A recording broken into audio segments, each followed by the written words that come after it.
Amritlal દુસરા. Sir, જે Chandipura virus છે તેના કેટલા કેસ સામે આવ્યા છે અને શું પરિસ્થિતિ છે? ચાંદીપુરા કેસના શંકાસ્પદ 5 કેસ અત્યારે આવેલા છે. પાંચેય દર્દીઓની શું પરિસ્થિતિ છે? 5 દર્દીઓ એક્સપાયર થઈ ગયેલા છે. સર, સિવિલ હોસ્પિટલમાં આ ચાંદીપુરા વાયરસને લઈને કયા પ્રકારની સુવિધાઓ છે તે ઊભી કરવામાં આવી છે, શું કહેશો અને તંત્ર કેટલું સજ્જ છે? ચાંદીપુરા કેસ માટે તંત્ર પૂરેપૂરું સજ્જ છે. અમારે અત્યારે MCH બિલ્ડિંગમાં અમનો પીડિયાટ્રિક વિભાગ છે, જેની અંદર આપણે 100 બેડ છે, જેની અંદરથી 7 બેડ આઇસોલેટ કરીને સ્પેશિયલ આમના માટે જ રાખેલા છે. અને એ 7 બેડની અંદર કમ્પ્લીટ ICUની સુવિધા છે, સાથે ડૉક્ટર અને નર્સિંગ સ્ટાફ પણ છે આપણી પાસે. ખાસ કરીને સર, જે આ ચાંદીપુરા વાયરસ છે તેનાથી સાવધાન રહેવા બચવા લોકોએ શું કરવું જોઈએ, શું સલાહ છે?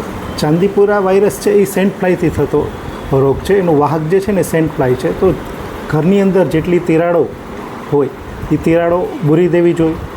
અને જો કોઈને પણ શરદી, તાવ, ઉધરસ, બરાબર ઝાડા અથવા આંચકી જેવા કોઈ પણ લક્ષણ આવે તો તુરંત જ નજીકના ડૉક્ટરને બતાવીને એની આગળની સારવાર કરવી જોઈએ. રાજકોટ સિવિલમાં શું વ્યવસ્થા કરવામાં આવે છે? રાજકોટ સિવિલની અંદર આપણે MCH બિલ્ડિંગની અંદર 100 બેડની આખી એક આઇસોલેશન રાખેલું છે, જેની અંદર 7 બેડ સ્પેશિયલ ચાંદીપુરા વાયરસના કેસ માટે જ રાખેલા છે, જે ICU બેડ છે.